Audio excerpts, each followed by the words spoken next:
Conocer el patrón rítmico sobre el que está basada una cantiga nos puede servir de mucha ayuda a la hora de interpretar la pieza.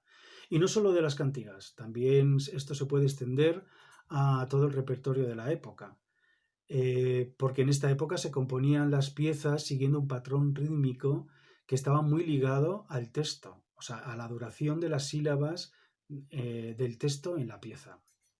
Digo que nos puede ayudar mucho a interpretar el ritmo, porque conociendo este patrón rítmico podemos encajar el resto de las sílabas del texto correctamente en la melodía y también poder discernir cuando la notación sea un poco ambigua la duración de ciertas ligaduras.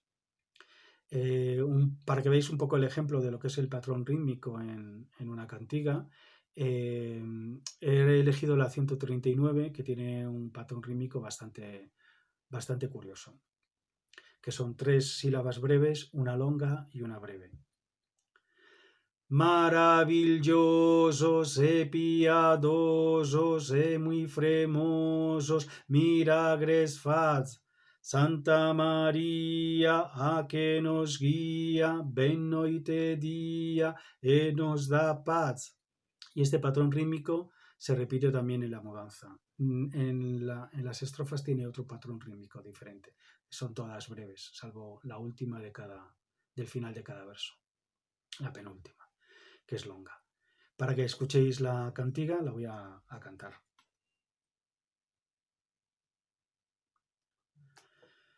Maravillosos, piadosos,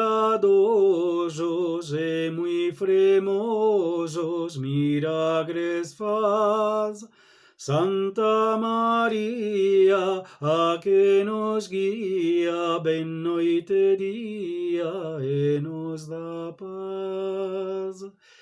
Eres un milagre vos contar quiero que en Flandes aquesta Virgen fez, Madre de Deus maravilloso fero, por unha dona que foi unha vez, asa igreja desta que seja, por nos se veja molas a faz, no paraíso o Deus dar quiso, goyo e riso a quien lle praz. Maravillosos e piadosos e muy fremosos, milagres faz.